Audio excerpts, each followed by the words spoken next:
사랑하는 은혜와 진리 장로교회 교우 여러분, 어젯밤도 평안하셨습니까? 오늘도 우리의 말과 행동으로 다른 사람들에게 소망과 기쁨을 전하는 하루가 되시기를 주님의 이름으로 축원합니다. 오늘 새벽에 만나 본문은 사무엘하 2장입니다. 그 중에 1절로 11절을 제가 읽어드리겠습니다. 그 후에 다윗이 여호와께 여쭈어 아뢰되 내가 유다 한 성읍으로 올라가리이까? 여호와께서 이르시되 올라가라. 다윗이 아뢰되 어디로 가리이까? 이르시되 헤브론으로 갈지니라. 다윗이 그의 두 아내 이스라엘 여인 아히노암과 갈멜 사람 나발의 아내였던 아비가일을 데리고 그리로 올라갈 때에 또 자기와 함께한 추종자들과 그들의 가족들을 다윗이 다 데리고 올라가서 헤브론 각 성읍에 살게 하니라. 유다 사람들이 와서 거기서 다윗에게 기름을 부어 유다 족속의 왕으로 삼았더라. 어떤 사람이 다윗에게 말하여 이르되 사울을 장사한 사람은 길르앗 야베스 사람들이니이다 하매 다윗이 길르앗 야베스 사람들에게 전령들을 보내 그들에게 이르되 너희가 너희 주 사울에게 이처럼 은혜를 베풀어 그를 장사하였으니 여호와께 복을 받을지어다.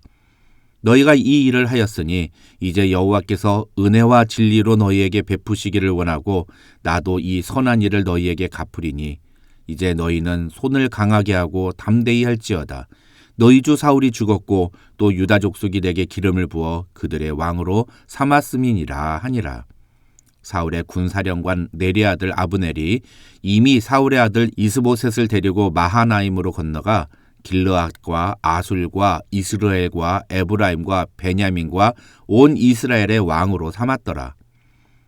사울의 아들 이스보셋이 이스라엘 왕이 될 때 나이가 40세이며 2해 동안 왕위에 있으니라. 유다 족속은 다윗을 따르니 다윗이 헤브론에서 유다 족속의 왕이 된 날수는 7년 6개월이더라. 어제 본문인 사무엘하 1장에서 사울이 죽었다는 소식을 들은 다윗은 이제 오늘 본문에서는 하나님의 말씀을 따라 헤브론으로 이주하게 되고 거기서 유다 지파 사람들에 의해 왕으로 인정받았다는 내용이 소개됩니다. 먼저 1절로 3절에서는 아직까지 시글락에 머물러 있던 다윗 일행이 사울의 죽음 이후 거처를 유다 땅으로 옮기는 과정이 기록되어 있습니다. 이 장면에서 우리가 주목해야 하는 것은 1절이 그 후에 라는 말로 시작하고 있다는 것입니다. 이것을 히브리어 성경 그대로 번역하면 그 후에 이런 일이 일어났다라는 뜻인데 이것은 사울의 죽음으로 한 시대가 끝난 후에 다윗이 가장 먼저 한 일이 무엇인지를 이야기하려는 사무엘서 저자의 의도가 담긴 표현이라고 학자들은 설명합니다. 그렇다면 그 후에 다윗이 가장 먼저 한 일이 무엇입니까? 그것은 바로 하나님께 자신의 행보를 묻는 일이었다는 겁니다. 사무엘상 28장을 다룰 때 저는 사울이 블레셋과의 전투에서 죽음을 맞이하게 된 이유에 대해 말씀을 드리면서 역대상의 저자는 사울이 신접한 자에게는 묻되 여호와께는 묻지 않았기 때문에 하나님께서 사울을 죽이셨다고 말씀드린 적이 있습니다. 그런데 놀랍게도 사울이라는 이름의 뜻 자체가 구하다, 묻다라는 의미라고 학자들은 설명합니다. 그렇다면 사울은 자신의 이름과 정반대의 행동을 한 것입니다. 사울은 하나님께 구하고 묻기보다는 자기 마음대로 살았고 성경은 그런 사울이 하나님을 버렸다고 말했습니다. 그래서 하나님도 사울을 버리셨고 사울은 결국 비참한 죽음을 맞이하게 됐습니다. 이것이 사무엘상의 마지막 부분이 우리에게 보여주는 내용이었습니다. 그렇게 사무엘상을 마무리하고 이제 새로운 시대가 시작되는 사무엘하의 첫 시작을 사무엘서의 저자는 그 후에 다윗이 여호와께 여쭈어 아뢰되라는 말로 시작합니다. 다시 말해서 다윗은 사울과는 달리 하나님께 묻고 구하는 모습을 보여주었다는 것입니다. 어쨌든 그렇게 해서 다윗은 하나님이 말씀하시는 대로 자신의 가족뿐만 아니라 자신을 따르는 모든 사람들과 함께 헤브론으로 갑니다. 그러자 유다 사람들이 헤브론으로 와서 다윗을 유다 족속의 왕으로 삼습니다. 그리고 4절로 7절에서 다윗은 사울을 주군으로 섬겼던 길르앗 야베스 사람들이 사울 왕의 시체를 장사한 일에 대해서 칭찬합니다. 사무엘서의 저자가 이 4절로 7절에서 우리에게 이야기하려는 것은 단순히 다윗이 길앗 야베스 주민들의 행동을 칭찬했다는 것이 아닙니다. 결론만 간단하게 말씀을 드리면 이 4절로 7절은 사울을 주군으로 모시던 길앗 야베스 사람들에게 다윗이 보여준 태도가 무엇이었는가를 이야기하는 것입니다. 다시 말해서 자신을 왕으로 인정하지 않는 사람들을 다윗이 어떻게 대했느냐는 겁니다. 다윗은 자신이 그들에게 왕으로 인정받기 위해서 어떠한 무력이나 권위를 행사하지 않았습니다. 오히려 다윗은 길르앗 야베스 주민들이 행한 일에 대해서 칭찬하면서 그들을 선대하겠다고 약속합니다. 7절에 나오는 이제 너희는 손을 강하게 하고 담대히 할지어다 라는 말은 너희가 한 행동 때문에 두려워하거나 겁먹지 말라는 뜻입니다. 길르앗 야베스 주민들이 사울을 주군으로 인정한다고 해서 다윗은 그들을 해치지 않겠다는 뜻입니다.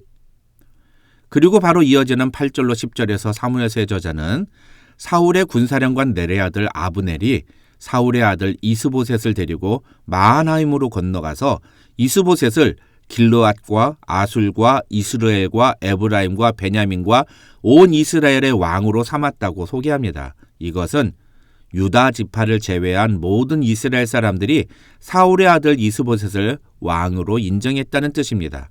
그래서 11절에서 사무엘서의 저자는 다윗이 유다 지파의 왕이 된 다음부터 모든 이스라엘 백성들의 왕으로 인정받을 때까지 7년 반이라는 시간이 걸렸다고 소개합니다.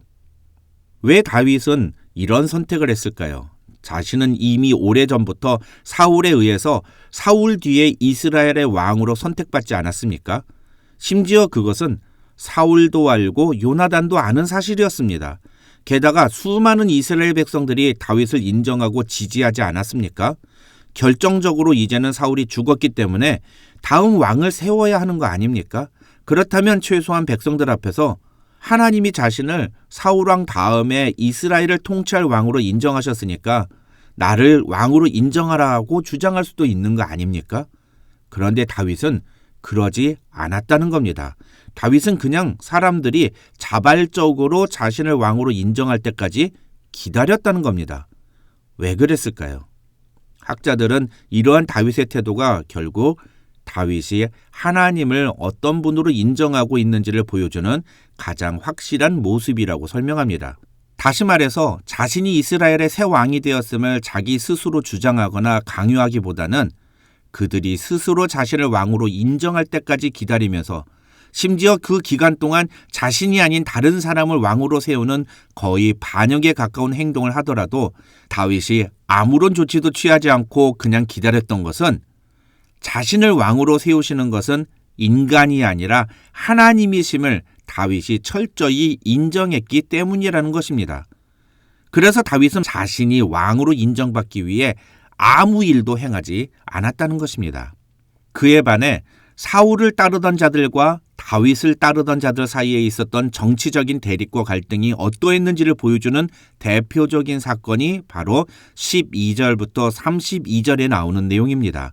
사무엘서의 저자는 그 대표적인 사건으로 사울을 따르던 아브넬의 부하들과 다윗을 따르던 요압의 부하들 사이에 있었던 작은 전투를 소개합니다. 이 전투는 아브넬이 요압에게 부하 12명씩을 내보내서 서로 누가 이기는지 칼싸움을 시켜보자는 제안으로 시작합니다.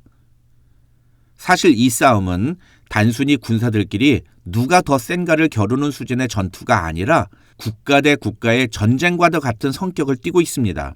12절을 보시면 아브넬이 이스보셋의 신복들을 이끌고 마하나임에서 나와서 기브온에 이르렀다고 기록되어 있는데 이 마하나임에서 기브온은 상당히 먼 거리로 심지어 블레셋이 예루살렘을 치러 올라오는 것보다도 훨씬 더 먼 거리입니다. 이 먼 거리를 아브넬이 그냥 가벼운 마음으로 요압의 군대하고 한번 겨뤄보려고 왔다는 것은 상식에 맞지 않는 일입니다. 다시 말해서 아브넬의 군대는 작심을 하고 다윗을 치기 위해서 기브온으로 내려왔다는 것입니다. 어쨌든 이 전쟁의 결과 다윗의 군사들은 비록 20명의 전사자들이 있었지만 아브넬의 군사들을 약 360명이나 죽이는 대승을 거둡니다. 외형적인 측면에서 볼 때에는 다윗을 왕으로 인정하는 사람들보다 사울의 아들 이스보셋을 왕으로 인정하는 사람들이 훨씬 더 숫자가 많았지만 실제로 군사적인 측면이나 여러 가지 면에서 볼 때 다윗 진영이 이스보셋을 왕으로 인정하는 진영보다 훨씬 더 강했던 것입니다. 내일 본문 사무엘하 3장 1절이 사울의 집과 다윗의 집 사이에 전쟁이 오래매 다윗은 점점 강하여 가고 사울의 집은 점점 약하여 가니라고 기록하고 있는 것도 그 증거라고 할 수 있습니다. 그런 점에서 오늘 본문을 통해 우리는 사람들로부터 내가 인정받기 위해 어떤 일을 하고 있는지를 돌아보았으면 좋겠습니다. 대부분의 사람들은 자신의 존재를 인정받기 위해서 12절로 32절에 나오는 내용처럼 치열한 전투를 벌입니다. 그러나 하나님의 주권을 인정하고 하나님의 인도하심을 바라는 사람은 어떤 모습을 보입니까? 그것이 바로 오늘 본문이 말하는 다윗의 모습입니다. 하나님의 주권과 인도하심을 믿는 사람은 자신이 앞서지 않고 하나님이 일하실 때까지 기다리는 태도를 보여준다는 것입니다.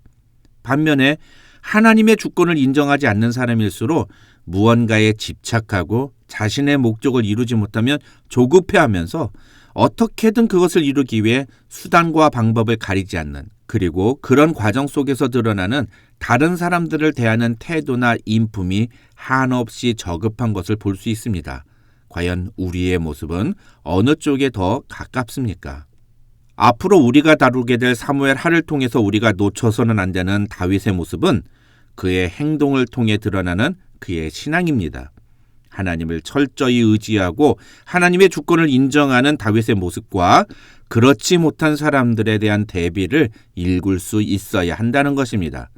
저와 여러분도 다윗처럼 철저히 하나님을 의지하고 하나님을 인정하는 하나님의 사람들이 되시기를 주님의 이름으로 축원합니다.